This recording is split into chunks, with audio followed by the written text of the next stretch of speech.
আমরা সবাই জানি মহাদেবের বাহন হলেন নন্দী মহারাজ, যিনি একটি ষাঁড়। তবে তিনি ষাঁড় হওয়ার আগে ছিলেন একজন মানব। কথিত আছে শিলাতমণি নামে একজন মণি, যিনি ছিলেন শিবের পরম ভক্ত। তিনি সর্বদাই মহাদেবের পুজোয় বিলীন থাকতেন। তবে একদিন শিলাতমণির মনে ইচ্ছে জাগে তিনি একজন পুত্র সন্তানের পিতা হবেন, কিন্তু তিনি ছিলেন ব্রহ্মচারী। তাই তার মনের ইচ্ছা পূরণের আশায় তিনি মহাদেবের কঠোর তপস্যা করেন। শিলাতমণির তপস্যায় সন্তুষ্ট হয়ে মহাদেব তাকে একটি পুত্র সন্তান উপহার দেন এবং সেই পুত্র সন্তানেরই নাম রাখেন নন্দী।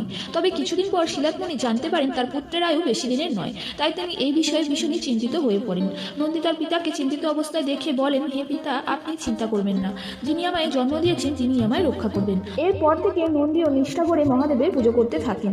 একদিন মহাদেব তার পুজোয় সন্তুষ্ট হয়ে তাকে একটি বর চাইতে বললে নন্দী বলেন, হে মহাদেব, আমি যেন সর্বদাই আপনার সঙ্গে থাকতে পারি এবং আপনার সেবা করতে পারি, এই আমার মনের ইচ্ছা। এরপর মহাদেব তাকে একটি ষাঁড়ে পরিণত করেন। সেই থেকে নন্দী সর্বদাই মহাদেবের সাথেই থাকে।